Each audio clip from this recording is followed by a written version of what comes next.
नमस्कार, मैं एकता सिंह। स्वागत है आपका खबरों में आजकल में। खबरों की करेंगे शुरुआत, लेकिन सबसे पहले नजरें हेडलाइंस पर।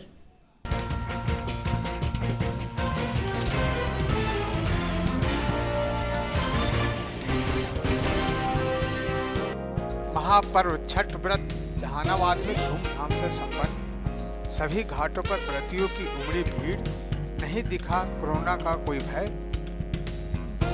डूबते और उगते भगवान भास्कर को की गई पूजा। छठ पूजा के अवसर पर विधायक सुदय यादव ने किया घाटों का भ्रमण, जिलेवासियों की सुख शांति की कामना। वर्तमान सरकार के बारे में पूछे जाने पर कहा, जल्द बनेगी महागठबंधन की सरकार, ज्यादा दिन नहीं चलेगी चोरी की गई हुई सरकार।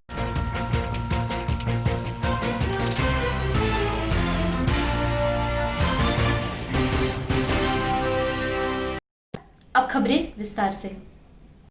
कार्तिक मास में शुक्ल पक्ष की षष्ठी तिथि को छठ पूजा का पर्व मनाया जाता है, जो इस बार 20 नवंबर को है। छठ पूजा का 4 दिवसीय व्रत संतान की खुशहाली और अच्छे जीवन की कामना के लिए की जाती है। यह अनुपम व्रत सूर्योपासना का है। इस दौरान सूर्य देव की पूजा की जाती है। सूर्योपासना का यह अनुपम पर्व है। यह व्रत केवल महिलाएं ही नहीं बल्कि पुरुष द्वारा भी किया जाता है। आइए जानते हैं छठ पर्व का इतिहास और इसका महत्व भी। छठ पूजा का महत्व बहुत ज्यादा है। यह व्रत सूर्य भगवान, उषा, प्राकृतिक जल, वायु आदि को समर्पित है। इस त्योहार को मुख्यतः बिहार में मनाया जाता है। इस व्रत को करने से निसंतान दंपतियों को संतान सुख प्राप्त होता है। कहा जाता है कि यह व्रत संतान की रक्षा और उसके जीवन की खुशहाली के लिए किया जाता है। इस व्रत का फल सैकड़ों यज्ञों के फल की प्राप्ति से भी ज्यादा होता है। सिर्फ संतान ही नहीं बल्कि परिवार में सुख, शांति, समृद्धि की प्राप्ति के लिए भी यह व्रत किया जाता है। पौराणिक कथा के अनुसार एक राजा था जिसका नाम प्रियव्रत था। राजा की कोई संतान नहीं थी। संतान प्राप्ति के लिए राजा ने यज्ञ करवाया। यह यज्ञ महर्षि कश्यप ने संपन्न कराया और यज्ञ करने के बाद महर्षि ने प्रियव्रत की पत्नी मालिनी को आहुति बनाई गई खीर प्रसाद के रूप में ग्रहण करने को दिया। यह खीर खाने से उन्हें पुत्र प्राप्ति हुई, लेकिन उनका पुत्र मरा हुआ पैदा हुआ। यह देख राजा बेहद व्याकुल और दुखी हो गए। राजा प्रियव्रत अपने मरे हुए पुत्र को लेकर शमशान गए और पुत्र वियोग में अपने प्राण त्यागने लगे। इस समय ब्रह्मा की मानस पुत्री देवसेना प्रकट हुई। देवसेना ने राजा से कहा कि वो उनकी पूजा करे। ये देवी सृष्टि की मूल प्रवृत्ति के छठे अंश से उत्पन्न हुई है। यही कारण है कि ये छठी मैया कही जाती है। जैसा माता ने कहा था, ठीक वैसा ही राजा ने पुत्र इच्छा की कामना से देवी षष्ठी की पूजा व्रत किया और व्रत करने से राजा प्रियव्रत को पुत्र प्राप्ति हुई। कहा जाता है कि छठ पूजा संतान प्राप्ति और संतान के सुखी जीवन के लिए किया जाता है।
छठी मैया अरे सबको बच्चा प्यारा है भाई क्या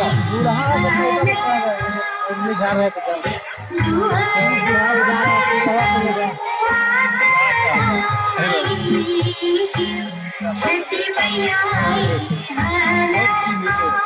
छठी मैया इधर आ सकते हैं आठ के अंदर नहीं अब वो तो का भेज दिया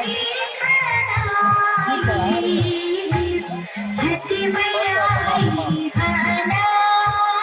छठी मैया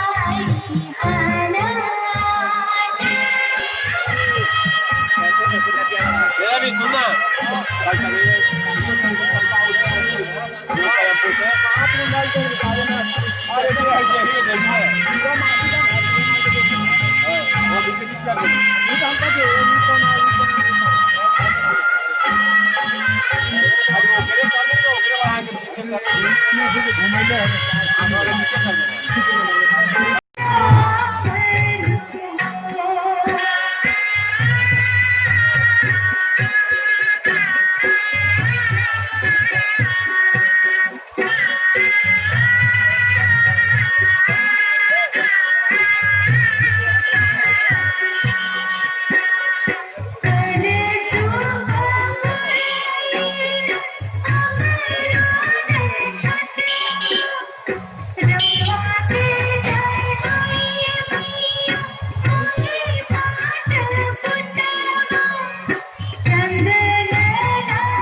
सवेरे जो है ना कर दे अलाउंस कर दे छठी मैया अरे सबको बच्चा प्यारा है भाई क्या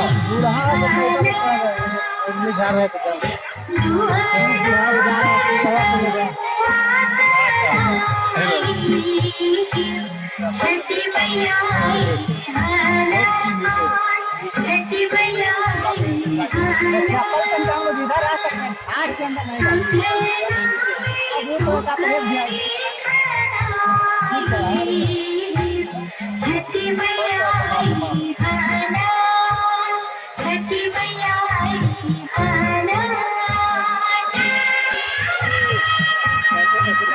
मेरा भी सुनना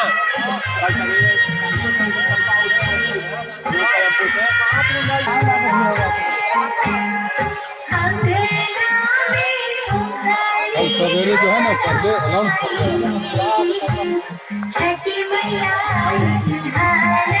अरे सबको बच्चा प्यारा है भाई क्या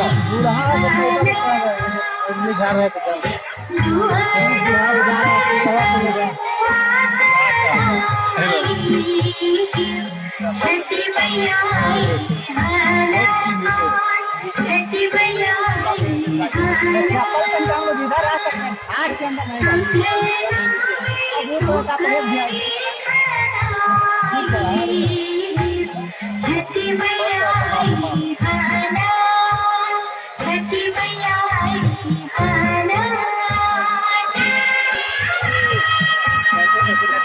मेरा भी सुनना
अलम कर दे। अरे सबको बच्चा प्यारा है भाई क्या। दूल्हा को तो उधर निझा रहे थे दूल्हा उधर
कल सवेरे जो है ना पर्दे अलम कर दे। अरे सबको बच्चा प्यारा है भाई क्या। दूल्हा को तो उधर निझा रहे थे दूल्हा उधर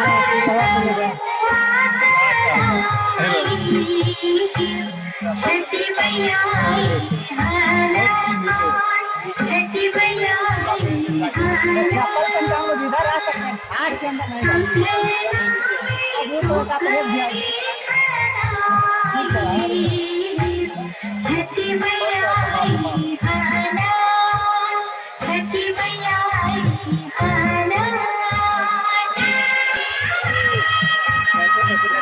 मेरा भी सुनना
है तो चल बिहार जा रहा है सवा को ले गए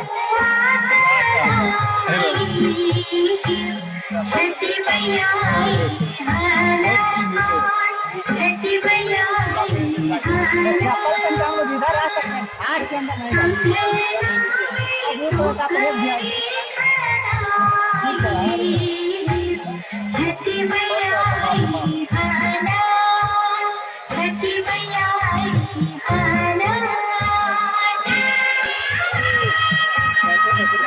मेरा भी सुनना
छठ के मौके पर विधायक सुदय यादव ने घाटों का भ्रमण कर छठ व्रतियों को शुभकामनाएं दी। कहा, भगवान भास्कर हमारे जिले वासियों को सुख और समृद्धि दे। वर्तमान सरकार के बारे में बात करने पर कटाक्ष करते हुए कहा कि यह चोरी की गई सरकार है। आने वाले समय में जन आदेश तेजस्वी यादव को मिला है और जल्द ही तेजस्वी यादव के नेतृत्व में बिहार में महागठबंधन की सरकार बनेगी। यह सरकार ज्यादा दिन चलने वाली नहीं है। यही अनुरोध करते हैं, आग्रह करते हैं कि जिस तरह अपने पर्व के लिए माता और बहन सभी लोग फास्टिंग में है, सब लोग भगवान भास्कर को प्रार्थना कर रहे हैं कि हमारे बाल बच्चे का भविष्य उज्जवल हो और जो पूरी व्यवस्था जो अंधकारमय है वो प्रकाशमय हो और सब लोग सुखी रहे, समृद्ध रहे, सब लोगों को रोजगार मिले, सब लोगों को काम मिले, सब लोग स्वस्थ रहे। हम यही भगवान भास्कर से प्रार्थना करते हैं और जहानाबाद की जनता के लिए ये हमारा संदेश है। देख लीजिए, एक बात हम आपको बताते हैं, इसके बाद भी पूरे बिहार की जनता हमारे नेता आदरणीय तेजस्वी यादव के प्रति आस्था व्यक्त किया। तेजस्वी यादव ने ही सबसे पहले अपने घोषणा पत्र में यहाँ के शिक्षित बेरोजगारों के लिए, यहाँ के किसानों के लिए, यहाँ के नौजवानों के लिए और यहाँ के व्यवसायियों के लिए घोषणा पत्र में अपना व्यवधान किया था कि हम जैसे ही शासन और सत्ता में आएंगे तो इन सब सारे सवालों को लेकर के हम अपना काम करेंगे। लेकिन वर्तमान जो सरकार थी, चुनाव के पहले और फिर अभी जो शपथ ली है, ये पूरी तरह अपने शासन और सत्ता का धौंस जमा करके निर्वाचन पदाधिकारियों पर आपने देखा कि कई जगह सर्टिफिकेट छीनने का काम किया, कहीं 10 वोट से, 12 वोट से, 15 वोट से। तो इन सब सारे सवालों को लेकर के इसके बावजूद भी आप देख रहे होंगे कि जो आदमी बिहार के कुर्सी पर विराजमान हुए हैं उनके चेहरे पे खुशहाली नहीं है। कहीं न कहीं ये जनादेश और जनाधार के चोरी का भय उनके चेहरे पे सता रहा है और आगे आने वाले दिन में इससे भी पर्दा हटेगा और हमारे नेता तेजस्वी यादव बिहार के मुख्यमंत्री होंगे। बिहार के आवाम को ये विश्वास है, हमें ही नहीं, बिहार की पूरी जनता को यह विश्वास है कि कुछ ही दिन में तेजस्वी यादव बिहार के मुख्यमंत्री होंगे। इसके लिए सब लोग दृढ़ संकल्पित। कितना दिन और मतलब खुशी में नहीं है और वो लोग जनादेश का चोरी करके भी शासन और सत्ता में बैठ करके खुशी नहीं मना रहे हैं। कहीं भी आप नहीं देख रहे होंगे तो कोई मुख्यमंत्री, कोई मिनिस्टर शपथ ग्रहण के बाद बड़ी उल्लास है, उनके यहाँ बड़ा भीड़ भाड़ है, ये सब नहीं है। तो इसी का नतीजा है वह कि वो लोग पूरी तरह डरा हुआ है कि हम कहीं न कहीं बेईमानी किए हैं, कहीं न कहीं हम बिहार की जनता जो एक पार्टी, एक नेता के प्रति आस्था व्यक्त किया था उसके साथ हम दगा किए हैं, छल किए हैं, यह उनके चेहरे पे दिख रहा है। धन्यवाद।